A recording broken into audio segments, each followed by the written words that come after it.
नमस्कार दोस्तों, yes CP channel पर आपका स्वागत है। चालू करते हैं आज की कहानी। हाउसवाइफ की अहमियत। माँ, बेटे और बहू तीनों ही खाने के टेबल पर बैठकर खाना खा रहे थे। खाते समय लड़का अपनी पत्नी को बोला, निशा, तुमने आज भी दाल चावल बनाया। खाना बनाने में तो आलस मत किया करो, तुम बस हाउसवाइफ ही तो हो। तुम घर पर ही तो रहती हो, तुम्हें रसोई घर में कुछ अलग अलग खाना बनाना अच्छा नहीं लगता है क्या? क्यों रोज ही एक तरह का खाना बनाती हो? निशा बोली, मैं आज सूजी की खीर बनाने वाली थी, पर रसोई में सूजी खत्म हो गई। मैंने कल ही ऑर्डर किया था, पर अभी तक आया नहीं। कोई हरकत नहीं, मैं कल बनाऊंगी। रसोई घर में कुकर की सीटी बजीती है और खाने के समय निशा रसोई घर में आती है।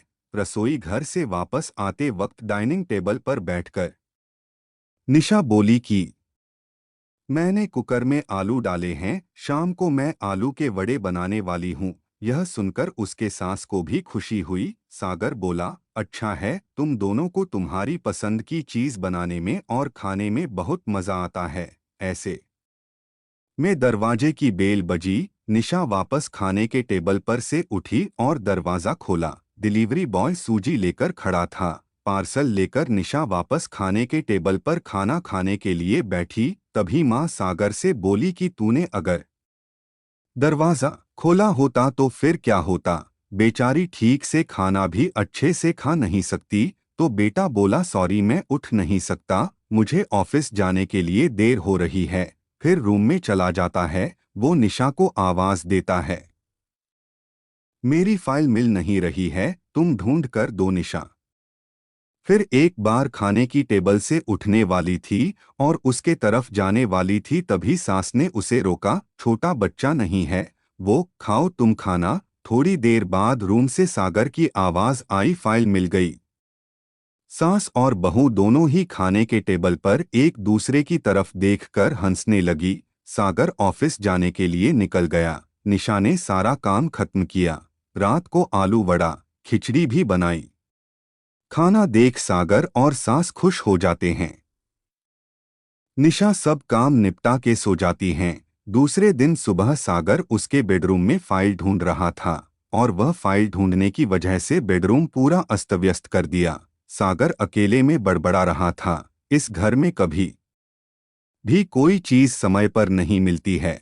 इन औरतों को कोई काम नहीं होता, इसलिए दिन भर इधर का सामान उधर करती रहती है। उसके आवाज से निशा वापस उसके रूम में आती है और रूम की बुरी हालत देखकर उसे सागर पर गुस्सा आता है।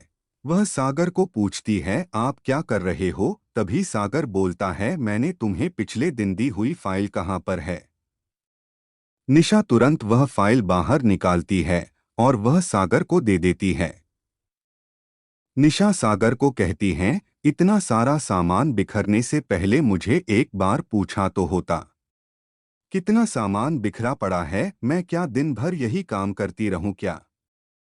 उल्टा सागर निशा पर चिल्ला देता है और बोलता है कि क्या काम रहता है दिन भर तुम्हें? इतना काम भी तुम नहीं कर सकती क्या? दिन भर सोते ही रहती हो सिर्फ। माँ के कहने पर हाउसवाइफ से शादी करके बहुत बड़ी भूल की मैंने। ऐसा बोलकर सागर ऑफिस के लिए निकल गया। पति पत्नी का बोलना माँ के कानों पर पड़ता है, जो सागर को पता नहीं था। माँ निशा के पास जाती है, तभी निशा रो रही होती है। कोई भी गलती नहीं होते हुए भी सागर उस पर चिल्लाया, यह उनको पता था। निशा से वह बहुत प्यार करता है, निशा भी उसे बहुत प्यार करती है। माँ ने निशा को शांत किया, फिर दोनों ने सागर को अच्छा सबक सिखाने के लिए प्लान बनाया। दूसरे दिन सुबह सागर नींद से जागा, तभी वह निशा को चाय के लिए चिल्ला रहा था। तभी माँ नजदीक के सोफे पर बैठी थी। वह बोलती है, निशा घर पर नहीं है, वह किसी काम के लिए अपने मायके गई है। सागर फोन निकालता है और निशा को फोन करने लगता है। तभी माँ उससे रोकती है और बोलती है कि फोन मत करो, वह मायके ही तो गई है, 2-3 दिन में आ जाएगी। सागर फोन रख देता है और माँ को बोलता है कि माँ चाय। तभी माँ बोलती है, हाँ 2 कप बनाना, मैं भी पीऊंगी। इच्छा ना होते हुए भी सागर चाय बनाने के लिए रसोई घर में जाता है। माँ सोफे से खड़ी होती है और बेटा सागर को पुकारती है। वो सोचने लगता है कि माँ उसे रोकेगी और खुद चाय बनाएंगी, पर माँ बोलती है मेरी चाय में शक्कर कम डालना। सागर चाय बनाता है और चाय लेकर आता है। माँ और बेटा दोनों ही चाय पीते हैं। फिर माँ बोली चाय अच्छी बनाई है, पर निशा जैसे नहीं। वो चाय बनाती है तब तुलसी के पत्ते डालती है। उस चाय की तो बात ही अलग होती है बेटा। कोई बात नहीं, अगली बार तुम चाय बनाओगे तब ध्यान में रखना। सागर उसकी माँ को देखते ही रह जाता है। थोड़ी देर बाद सागर उसकी माँ को बोलता है माँ आज मैं मटर पनीर खाना चाहता हूँ। माँ फिर से सागर की तरफ देखकर बोली अरे वाह, आज मेरा बेटा मटर पनीर बनाएगा और मुझे खाने के लिए देगा। अच्छा हुआ, बहुत दिनों से मटर पनीर खाने की इच्छा हो रही थी। तभी सागर बोला अरे माँ, मटर पनीर आपको बनाने के लिए कहने वाला था। तभी उसे माँ बोली नहीं बेटा, मेरे घुटने बहुत दुखते हैं, मैं इतनी देर रसोई घर में खड़ी नहीं रह सकती। तभी सागर उसका फोन निकालता है और रेस्टोरेंट से ऑर्डर देने लगता है। तभी माँ उसे रोकती है और बोलती है मुझे वह होटल का खाना पचता नहीं है, मुझे गैस हो जाती है और तुम मुझे बाहर का खाना खिलाने वाले हो क्या? शायद माँ से प्यार नहीं करते हो तुम सागर। तभी सागर खाना बनाने के लिए रसोई घर में जाता है। 1 घंटे बाद खाना तैयार होता है। 2 थाली में खाना लेकर सागर उसकी माँ के पास आता है। सागर ने दाल चावल बनाया है। यह माँ देखती है। सागर को बोली अरे बेटा, तुम मटर पनीर बनाने वाला था ना? सागर बोला कि माँ यह आसान है बनाने के लिए। तभी माँ बोलती है निशा होती तो आज उसने मटर पनीर बनाकर मुझे खिला दिया होता। पर जाने दो, तुम्हारे हाथों का खाना बना हुआ खाना कहाँ मैं रोज खाती हूँ। ऐसा बोलकर माँ खाना खाने के टेबल पर आकर बैठती है। चल दोनों साथ में खाना खाते हैं। सागर ने पहला निवाला मुंह में डाला ही था, तब माँ उसे बोली अरे बेटा, दाल में नमक कम है, जा और नमक लेकर आ। वो खाते खाते उठता है और रसोई घर में से नमक लेकर आता है और माँ को देता है। फिर से खाने के लिए बैठता है। तभी बीच में माँ खांसने लगी और सागर को बोलती है अरे बेटा, निवाला गले में अटक गया है, थोड़ा पानी लाना। सागर फिर खाते खाते उठा और पानी लाने गया। फिर वो पानी माँ को दे देता है। इस सब में सागर के चेहरे पर गुस्सा स्पष्ट रूप से दिख रहा था। सागर को अब समझ में आ रहा था कि वह निशा के साथ जिस प्रकार बर्ताव कर रहा था उसे कितना बुरा लगता होगा।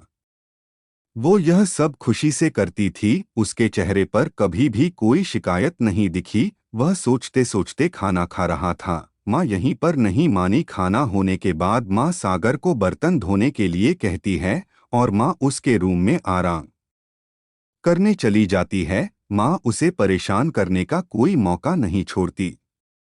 वो सागर को बुलाकर चद्दर ओढ़ने के लिए कहती है। उसके बाद सागर रूम से बाहर जाता है तो उसे माँ रोकती है और एसी का टेम्परेचर कम करने को कहती है।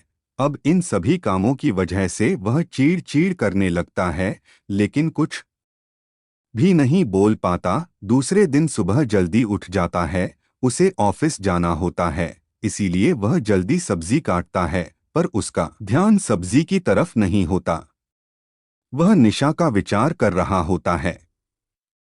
वो सोच रहा होता है हाउसवाइफ का काम आसान होता है, ऐसा मुझे लगता था, पर सच में वैसे नहीं है। मैं कितना गलत बर्ताव करता था निशा के साथ। मन ही मन पछता रहा होता है। तभी सब्जी काटते समय अपनी उंगली काट लेता है। वह उठकर बेसिन में उंगली धोने के लिए जाता है। ऐसे में निशा उसके पास आती है और हाथ पर पट्टी बांधने लगती है। मतलब निशा अपने मायके गई ही नहीं थी, सागर से छुपकर उनके ही घर में थी। यह तो सास और बहू का प्लान का एक हिस्सा था। सागर निशा को देखकर खुश हो जाता है। वह उससे माफी मांगता है। वह निशा को बोलता है कि घर का काम करना बहुत आसान होता है। तुम घर पर रहती हो, तुम्हें क्या काम रहता है? ऐसा मैं हमेशा बोलता था, पर एक ही दिन में मुझे सब समझ में आ गया। मैं तुम्हें ऐसा कभी भी नहीं बोलूंगा, और इसके आगे हम एक साथ घर के काम करेंगे। अगर घर हमारे दोनों का है तो घर के काम भी हम दोनों ही करेंगे। दोनों का बोलना माँ बाहर से सुन रही थी। वह दोनों के लिए बहुत खुश थी। कहानी अच्छी लगी तो वीडियो को लाइक, शेयर और चैनल को सब्सक्राइब करें।